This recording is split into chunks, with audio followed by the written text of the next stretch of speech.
What's up, guys? It's your boy the Chat Key coming back at you with a new creepypasta video. As you can see from the title, it's part 5 of Jeff the Killer Scars of Corruption. If you didn't watch the last video, I'd highly recommend you watch the beginning of the series as well as the first episode of the full Jeff the Killer reboot by banningk. It's very good. Alright. So when we last went off, we found that Randy was in witness protection and that there's been questionable things being done to him. Alright, no waffle, let's go.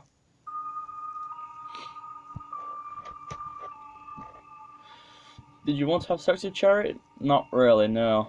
It was like watching my dad smoke a cigarette. I was always curious as to what it was like, but whenever I had the chance to grab one and light up, I always hesitated. Sure, I found Cherry attractive, but I wasn't prepared for sex. Did you tell him that? Not directly, no. At first I thought it was one big joke. Then my dad started giving me specific instructions. It was so surreal. I mean, how the hell do you even react to something like that? What happened? My father broke it down, as he liked to say, Barney style. You know, like the purple dinosaur. He told me that I was going to take Cherry up to my bedroom and that she would give me a guide through everything. He told me that she had protection in her purse. I was freaking out a little. I mean, me and my friends would always talk big, you know, bragging or even lying about our experience with women. But now that I was actually face to face with it, I really just wanted her to go away. I must have given my dad a look, something that set him off. Maybe it was a hesitation, or maybe he was expecting me to be happier about the whole thing. Well, he got angry really fast. He pulled me into the den. I remember he was gripping my arm like a clamp. I'd find bruises there later. He got right in my face and told me that I should be grateful for this. And while other kids were sneaking Playboy magazines into their bedrooms, that I'd be a man. He said, "Do you want to be a fucking man? Don't you, Randy? Do you want to be a man? Or something?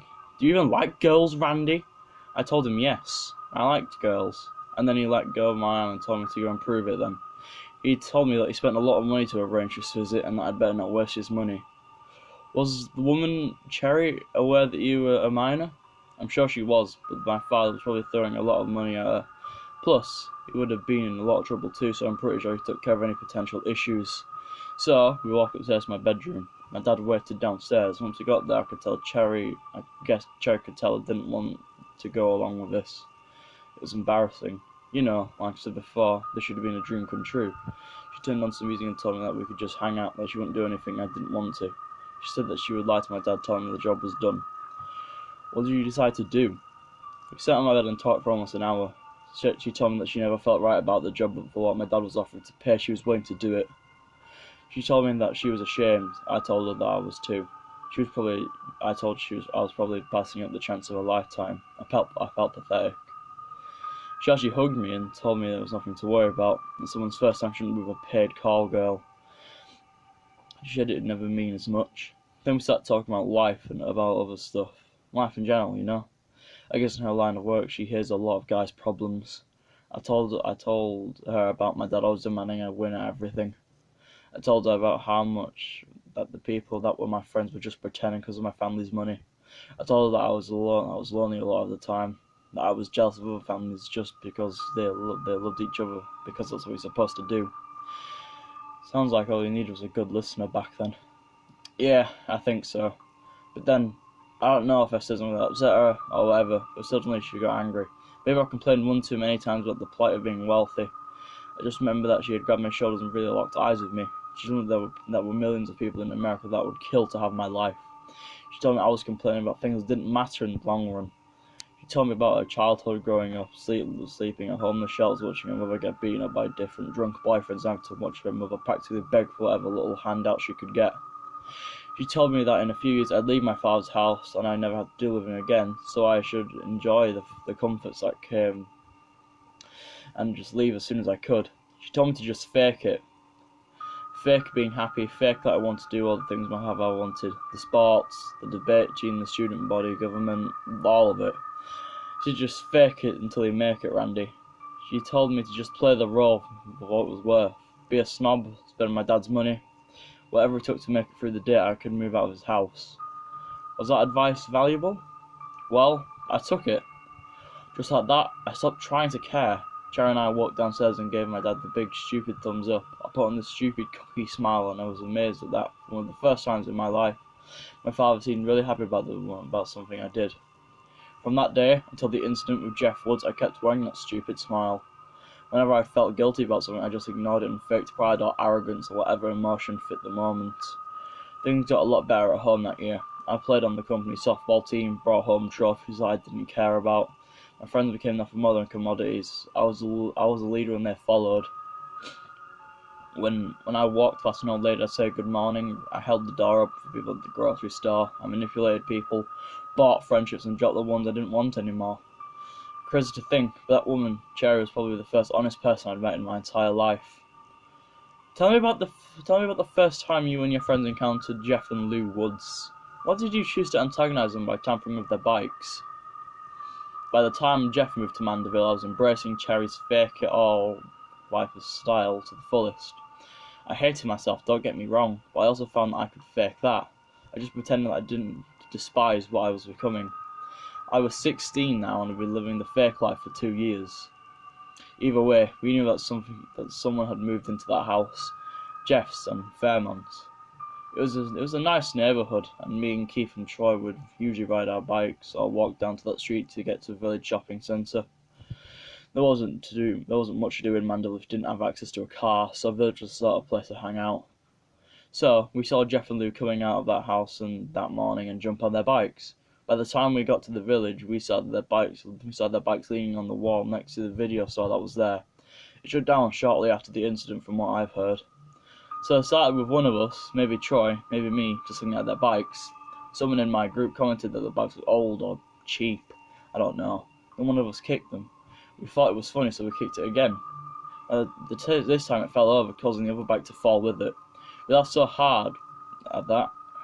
I don't know why, but this meanness just came over me. I had no reason to mess with a stranger's bike. I knew it was wrong. I knew I'd be mad if someone did it to me. All the moral platitudes, but still, I was enjoying it.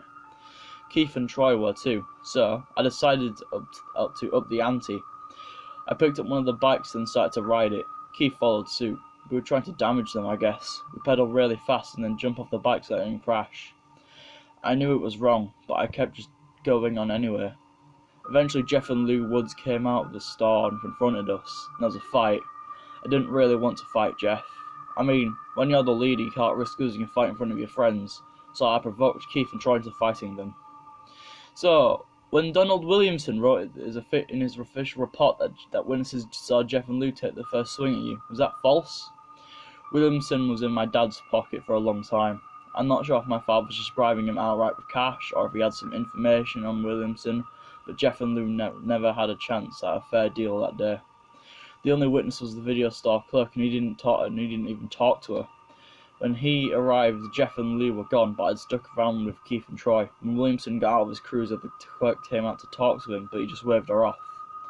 We told him what had happened. Not all of it, obviously. We did try to make it sound like Jeff and Lou started it.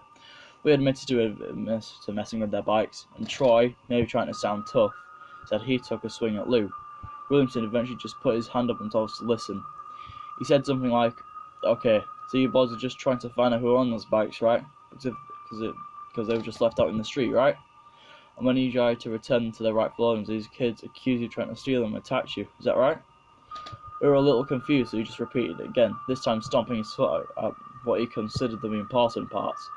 We figured that a foot stomp meant that was some part that we had to remember.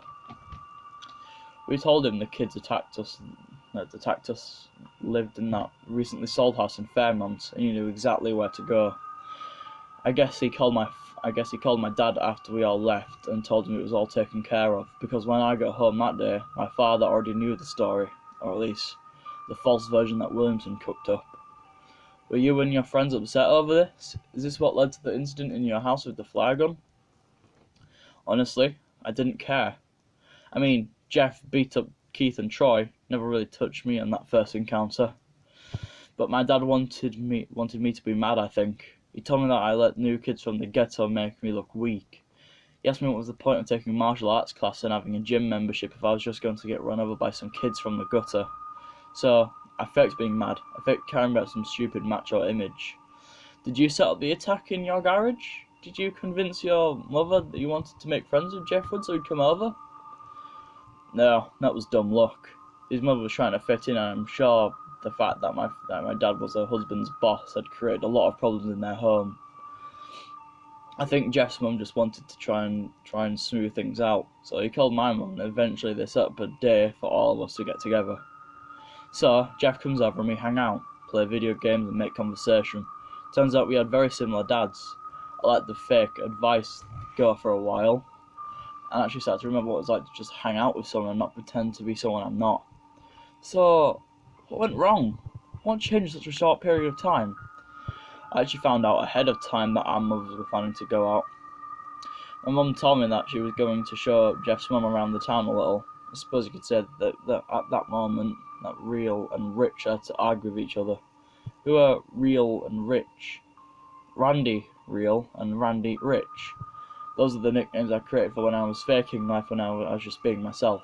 Real would be happy to hang out with Jeff that day, playing video games and whatever. Rich, however, started to think about how my father reacted on the day of the fight in the parking lot. How he told me to handle my business and not be a weak leader. So you're saying you arranged the attack with the flagon to appease your father? Yes. I only started thinking in shades of victory, if that makes sense. I figured if we put a little fear into Jeff, make him regret the incident at the video store, that I'd be able to report to my dad that I'd taken care of things. I wanted him to be proud of me again, the way he was the day Cherry came over. Not just proud of me for making good grades or something, but proud of me for being a man. I realise now how stupid all that is, but when you're 16 trying to decide whether you should be real or rich every day, I guess stupid choices are bound to happen. Was it at that point you called Keith Jacobson and Troy Lockett and told them the plan? Yeah. I told them that our parents were leaving soon, and that they should come over if they wanted to get back at Jeff Woods for the fight. They were all for it, of course. So you had him outnumbered. Why even introduce the flare gun? Seems as if it was overkill. That was my idea. My father always told me that getting even wasn't as good as getting ahead. Well, in the service he might have given the traditional revenge is wrong type speech, depending on who was around. My dad always trying to find a way to pull me aside later and correct himself.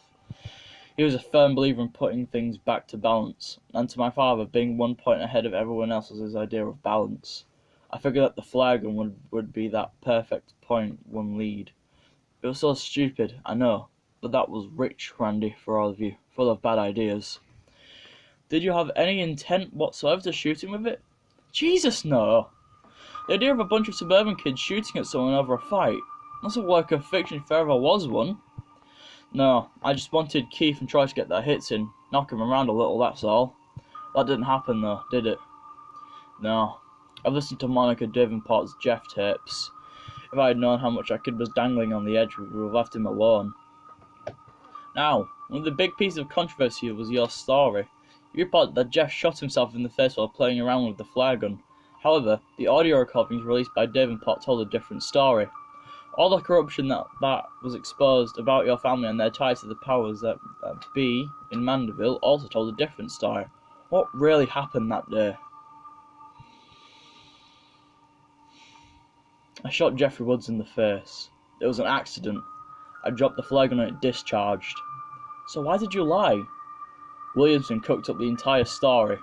From the moment he arrived on the scene, he pulled me and Keith and Troy into our living room. By then, both my mum and Jeff's were back. They were hysterical. The EMTs were doing their thing and no one was paying attention to us. Williamson took us into the other room and handled it just like the fight in the parking lot. How so? He fed us our lines, just like in a play. He asked us how much we'd already told the EMTs or our parents, which honestly hadn't been much. He asked me what happened and I told him the truth, that I dropped the gun and shot Jeff. Williamson explained to me that I could be charged with aggravated battery, that it was a felony, I could spend the rest of my youth in a juvenile detention centre. He told Keith and Troy that they would be tried as successors and essentially face the same punishment. He said that my father could be held responsible as well, since it was his flare gun and it wasn't properly locked away. By then, me and my friends were in tears. All that tough guy garbage, and yet we were